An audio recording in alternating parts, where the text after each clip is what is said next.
Halo teman-teman semuanya, perkenalkan kami dari tim KKN AB 7687GK Universitas Pembangunan Nasional Yogyakarta akan menjelaskan secara singkat nih tentang pentingnya pendidikan lanjut dan kesempatan beasiswa. Tidak usah lama-lama, kita langsung masuk ke materinya. Let's go! Pertama masuk ke pengertian apa itu pendidikan tinggi. Menurut Undang-Undang Nomor 12 Tahun 2012, Pasal 1 Ayat 2 tentang perguruan tinggi, pendidikan tinggi adalah jenjang pendidikan setelah menempuh pendidikan menengah yang mencakup program diploma, sarjana, magister, dan sebagainya, dan diselenggarakan oleh perguruan tinggi berdasarkan kebudayaan Indonesia. Lalu, seberapa penting sih kita harus menempuh pendidikan tinggi? Di sini ada beberapa alasannya, teman-teman. Yang pertama, pola pikir akan lebih tertata dan kritis. Bagaimana bisa demikian? Dikarenakan saat kita memasuki perguruan tinggi, kita akan dilatih kemampuan critical thinking serta problem solving kita. Hal ini dapat dari mana? Hal ini didapat dari tugas-tugas yang diberikan oleh dosen selaku tenaga pendidik serta melalui diskusi dalam forum-forum formal terkait bidang keilmuan yang ada atau yang kita ambil, dan atau non formal terkait pembahasan problem-problem di ruang lingkup sekitar masyarakat. Yang di dalam eksekusinya, kita dilatih dalam menyampaikan pendapat serta menjawab problem-problem yang ada tersebut secara sistematis dan tertata. Selanjutnya, memiliki pikiran yang terbuka. Maksud dari hal ini yakni dikarenakan telah terbentuk pola pikir yang lebih tertata dan kritis, maka dari itu kita lebih menerima masukan serta pendapat-pendapat baru atau berbeda dan terkadang berlawanan dengan buah pemikiran kita, tetapi tetap dapat menghargai pendapat tersebut. Lalu yang ketiga yakni memiliki wawasan dan pengetahuan yang luas. Dikarenakan kita sudah terlatih untuk berpikir terbuka, kritis, dan tertata, maka otomatis kita dapat lebih mudah untuk menerima pandangan serta pendapat yang baru. Dan dari beberapa pandangan serta informasi tersebut menjadi wawasan terbaru, dan pengetahuan kita akan lebih luas dan lebih beragam lagi. Lalu mendapat jalinan pertemanan dan relasi yang lebih luas. Saat kita masuki bangku perkuliahan, cukup berbeda saat kita masih di SMA sederajat. Yang berbeda yakni dari lingkungan belajarnya. Dikarenakan saat kita masuki kuliah, terdapat banyak teman-teman baru yang terdiri dari bermacam-macam daerah, sehingga timbulnya keragaman dalam pertemanan. Lalu, lingkup pertemanan kita menjadi lebih luas dikarenakan selain kita mendapat rekan-rekan dan teman sejawat yang terdiri dari jurusan yang kita ampu, tetapi juga mendapat teman-teman dari jurusan-jurusan lain, serta dari berbagai macam daerah. Kelima yakni membantu dan mendapatkan peluang kerja dan karir yang lebih baik. Maksud dalam hal ini, dikarenakan pada masa saat ini mayoritas pekerjaan di bidang profesional mematok batasan lulusan minimal sarjana, kemudian ditunjang dengan saat memasuki perkuliahan kita mendapat teman-teman dan relasi yang lebih luas, sehingga saat kita lulus nanti, kita dapat membantu dan dibantu oleh teman maupun alumni terkait informasi kerja kita, sehingga peluang kerja dan karir menjadi lebih besar dan membaik. Dan yang terakhir yakni memiliki kesempatan untuk meningkatkan ekonomi serta mencapai target yang diinginkan. Mungkin hal ini bukan sesuatu yang mutlak, tetapi dengan kita lulus dari bangku kuliah, kita memiliki kesempatan untuk mendapat pekerjaan yang kita impikan serta mendapatkan penghasilan yang layak. Sehingga cukup untuk memenuhi kebutuhan hidup dan meningkatkan ekonomi keluarga.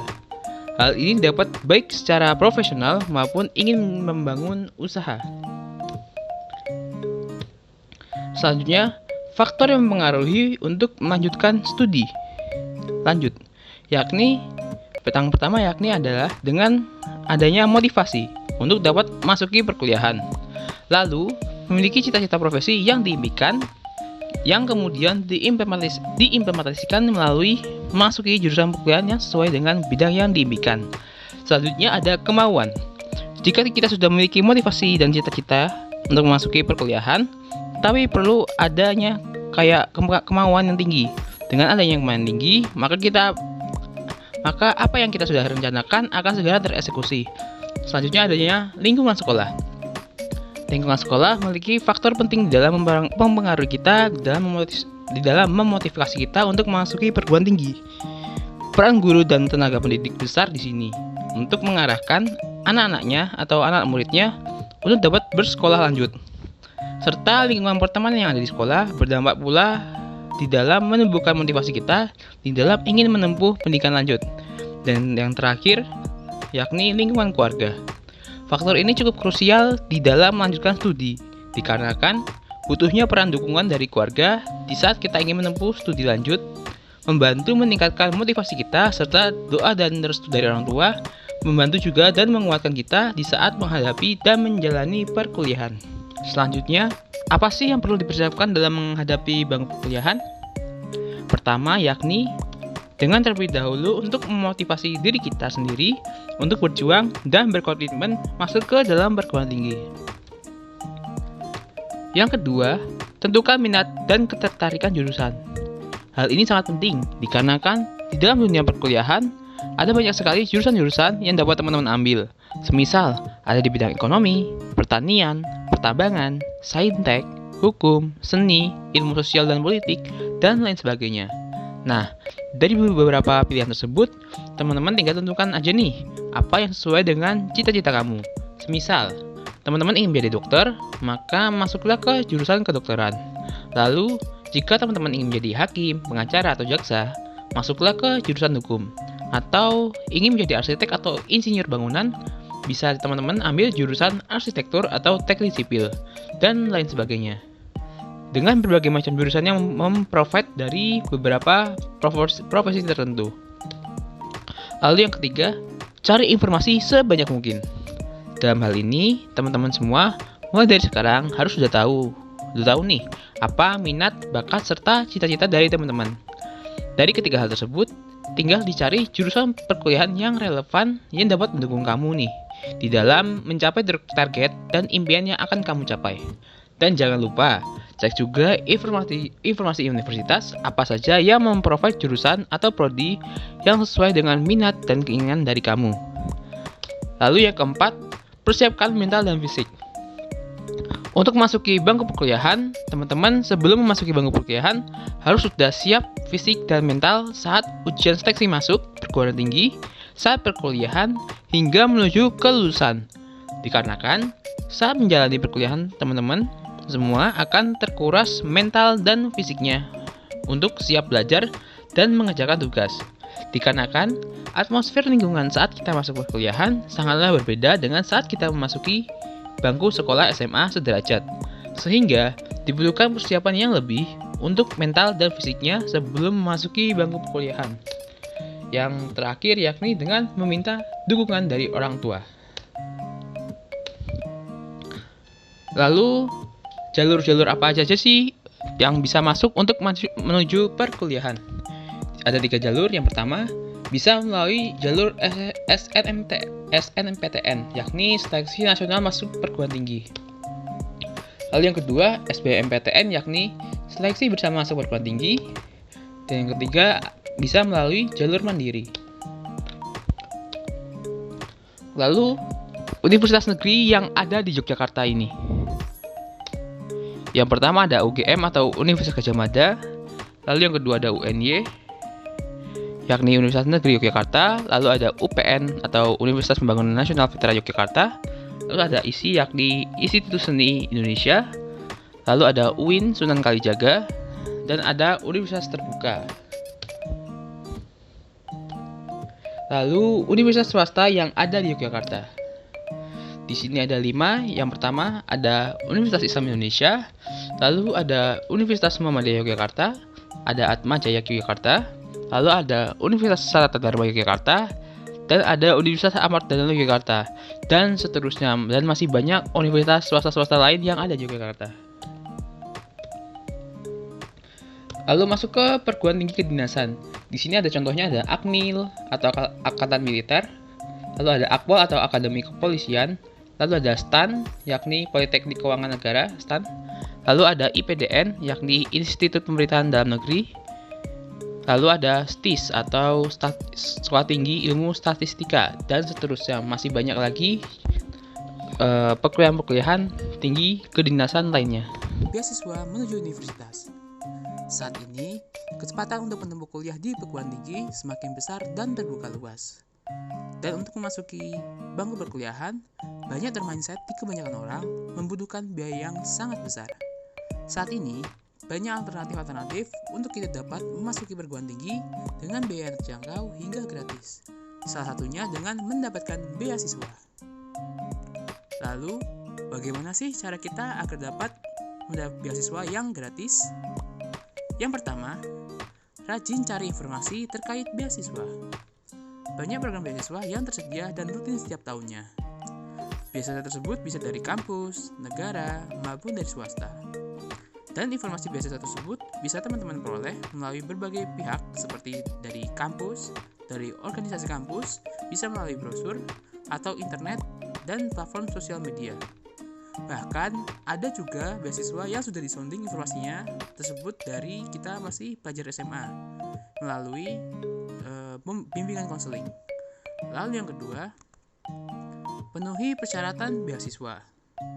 Di dalam setiap beasiswa memiliki persyaratan dan ketentuan yang berbeda di setiap aspeknya, seperti prestasi akademik dan non-akademik, lalu ada skill wajib tertentu, pengalaman organisasi, hingga kondisi keuangan dari kita sendiri, dan lain sebagainya, yang menjadi beberapa pertimbangan dari beberapa penyedia beasiswa tersebut.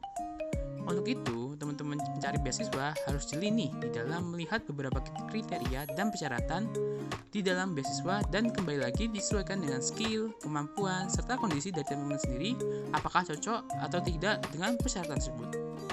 Lalu yang ketiga, siapkan dokumen yang dibutuhkan. Hal ini seringkali terjadi dan sering dilalaikan. Selain persyaratan kualifikasi seperti di atas, calon penerima beasiswa kuliah juga harus bisa melengkapi persyaratan dokumen. Setiap jenis beasiswa memiliki persyaratan dokumen yang berbeda-beda. Contoh, dokumen yang dibutuhkan sebagai salah satu cara mendapatkan beasiswa di kuliah di luar negeri seperti di Korea berbeda dengan beasiswa untuk ke Jepang maupun Belanda. Hal ini juga berlaku untuk perkuliahan lokal. Ibaratnya seperti persyaratan pada perguruan tinggi negeri dengan perguruan tinggi swasta juga hal itu berbeda. Sehingga kamu harus menyiapkan dokumen sesuai dengan jenis beasiswa yang dipilih. Beberapa dokumen yang menjadi persyaratan mendaftar beasiswa antara lain biasanya formulir, surat keterangan tidak mampu, atau kartu keluarga, KTP, SKCK, dan sejenisnya. Untuk lebih meyakinkan, calon penerima beasiswa memiliki prestasi. Penyelenggara juga akan meminta bukti sertifikat untuk dilampirkan dalam dokumen persyaratan cara untuk mendapatkan beasiswa kuliah ini. Selanjutnya yang keempat yakni kuasai bahasa Inggris dengan baik. Calon mahasiswa yang memiliki kemampuan bahasa asing yang bagus memiliki peluang lebih besar untuk bisa mendapatkan beasiswa di luar negeri maupun di lokal, terutama jika mengincar universitas ternama yang ada di luar negeri maupun di lokal. Umumnya, beasiswa kuliah di luar negeri mengharuskan kamu memiliki skor TOEFL yang cukup tinggi, minimal 500. Untuk itulah, jika berencana ingin mencari beasiswa kuliah, ada baiknya persiapkan kemampuan bahasa Inggris dari jauh-jauh hari. Selain menjadi nilai plus, menguasai bahasa Inggris dengan baik bisa mempermudah cara mendapatkan beasiswa kuliah khususnya jika mengincar universitas di luar negeri. Lalu yang kelima yakni menangkan perlombaan di universitas incaran. Ada beberapa universitas yang menawarkan beasiswa kuliah bagi mahasiswa yang bisa menangkan perlombaan di kampus tersebut. Beasiswa jenis ini biasanya disebut dengan beasiswa jalur prestasi. Cara ini bisa kamu pakai jika ingin kuliah di universitas incaran sekaligus mendapatkan beasiswa khusus. Beberapa kampus yang menggunakan cara ini antara lain UI, ITB, dan UGM, dan lain sebagainya. Strategi ini juga dipakai dengan cara melakukan beasiswa kuliah di universitas lainnya yang kerap mengadakan perlombaan untuk menyaring calon penerima beasiswa. Lalu yang terakhir yakni pilih kampus dengan ikatan dinas. Memilih kampus dengan ikatan dinas juga bisa menjadi salah satu cara untuk mendapatkan beasiswa. Beberapa kampus memiliki ikatan dinas antara lain seperti STAN, STIS, STSN, IPDN, dan lain sebagainya. Tidak hanya menawarkan cara mendapatkan beasiswa kuliah gratis, kampus dengan ikatan dinas juga menjamin kontrak dengan dinas terkait setelah kita lulus, sehingga jika kita lulus dari perguruan tinggi tersebut, kita otomatis akan diarahkan dari negara dan langsung dipekerjakan.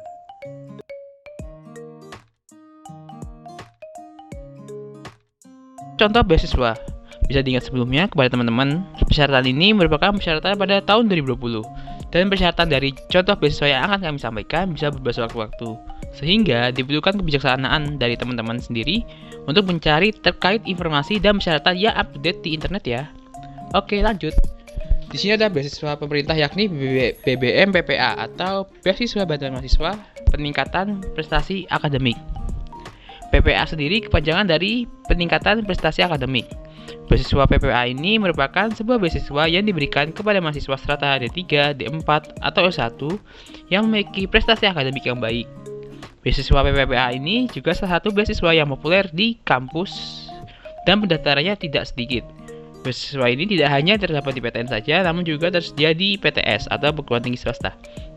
Kota untuk beasiswa PPA ini besar, jadi kesempatan kamu untuk memperolehnya juga besar. Beasiswa PPA ini akan diberikan mulai dari awal Januari hingga Desember. Data yang dicairkan oleh Direktorat Jenderal Pendidikan Tinggi kepada penerima beasiswa PPA ini minimalnya sekitar 300.000 per bulannya. Lalu masuk ada KIP Kuliah. KIP Kuliah merupakan bantuan biaya pendidikan dari pemerintah yang didirikan kepada lulusan SMA sederajat yang memiliki potensi akademik baik akan tetapi memiliki keterbatasan ekonomi. Syarat umumnya mendapatkan KIP Kuliah yakni siswa sekolah menengah atas, siswa menengah kejuruan, atau sederajat yang angka lulus pada tahun berjalan atau lulus 2 tahun sebelumnya.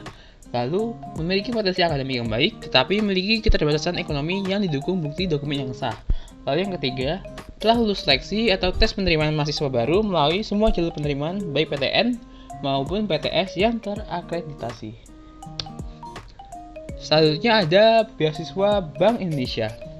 Persyaratan beasiswa Bank Indonesia sebagai berikut, yakni mahasiswa aktif dari universitas yang ditentukan oleh Bank Indonesia, lalu setidaknya telah menyelesaikan 40 SKS atau 3 semester di universitas. Selanjutnya, dari latar belakang ekonomi keluarga yang kurang mampu, lalu ada IPK minimal harus 3, usia maksimal 23 tahun, isi formulir biografi online atau langsung dari kampus, lalu tidak sedang bekerja atau terikat dengan agensi lain, tidak sedang menerima beasiswa lain, lalu memiliki pengalaman dalam melakukan kegiatan sosial yang bermanfaat bagi masyarakat, lalu calon penerima beasiswa menerima surat rekomendasi dari pimpinan perguruan tinggi seperti rektor atau asisten rektor. Selanjutnya ada beasiswa Aperti BUMN. Program beasiswa Aperti BUMN menawarkan beasiswa kuliah penuh sampai lulus. Adapun perguruan tinggi yang bergabung dalam Aperti BUMN adalah Telkom University, Universitas Pertamina, Universitas Indonesia Internasional Semen Indonesia atau UISI, lalu ada Institut Teknologi PLN, Politeknik Pos Indonesia, Sekolah Tinggi Ilmu Manajemen Logistik, lalu ada BRI Institut, Institut Teknologi Telkom Surabaya, dan ada Institut Teknologi Telkom Purwokerto, dan lain sebagainya. Persyaratan umum mendapatkan beasiswa Aperti BUMN antara lain merupakan siswa SMA, SMK, atau madrasah aliyah lulusan tahun 2020 hingga 2021, lalu melampirkan nilai rapor semester 1-5, lalu melampirkan sertifikat prestasi, dan mengunggah berkas pendaftaran secara online di website masing-masing kampus. Lalu ada beasiswa Jarum Plus. Beasiswa Jarum, sebutan bagi penerima program Jarum Beasiswa Plus, juga mendapatkan berbagai macam pelatihan keterampilan lunak atau soft skill guna mempersiapkan mereka menjadi calon pemimpin masa depan bangsa. Pelatihan ini merupakan national building, character building, leadership and development, competition challenge, serta international exposure. Persyaratannya ada sebagai berikut. Selanjutnya ada beasiswa BCA Plus, yakni merupakan satu program CSR atau Corporate Social Responsibility dari BCA. Beasiswa BCA ini ditujukan kepada para lulusan SMA, SMK, dan sederajat yang berprestasi. Beasiswa ini diberikan dalam bentuk program pendidikan bisnis dan perbankan atau PPBP dan program pendidikan teknik informatika atau PPTI yang diselenggarakan oleh BCA dengan persyaratan sebagai terlampir di bawah. Sekian penjelasan singkat terkait materi kami. Semoga informasi yang kami berikan bisa bermanfaat buat teman-teman semuanya. Thanks.